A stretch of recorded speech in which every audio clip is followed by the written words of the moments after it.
Hyderabad Shamshabad RGIA police station పరిధిలో యువకుడు దారుణ హత్యకు గురయ్యాడు. యువకుడి మెడపై బలమైన గాయాలతో పడి మృతి చెందడంతో స్థానికులు పోలీసులకు సమాచారం అందించారు.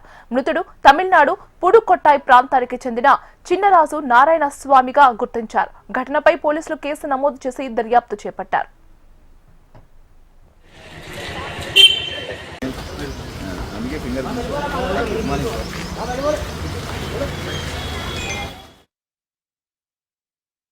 ఎనిమిది గంటల సమయంలో మా పోలీస్ స్టేషన్కి ఒక వ్యక్తి మధురా నగర్లో చనిపోయిన ఇన్ఫర్మేషన్ వచ్చింది.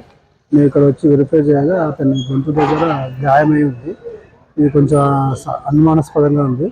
ఇక్కడ చుట్టుపక్కల వాళ్ళు నడితే అతను నైట్ తాగి పడిపోయిండు అని చెప్తున్నారు. దీని ప్రకారం ఈయన గొంతు మీద ఇంజరీ ప్రకారము ఈ చుట్టుపక్కల ఏదో పందులు బాగా దొరుకుతాయని చెప్తున్నారు. ఆ పందుల వల్ల అయిందా గాయము లేదంటే వేరే విధంగా అయిందా పోస్ట్ మార్టం తర్వాత ఇన్వెస్టిగేషన్లో పూర్తి వివరాలు తెలుస్తాయి. ఆ తర్వాత మీకు అప్డేట్ చేస్తాం.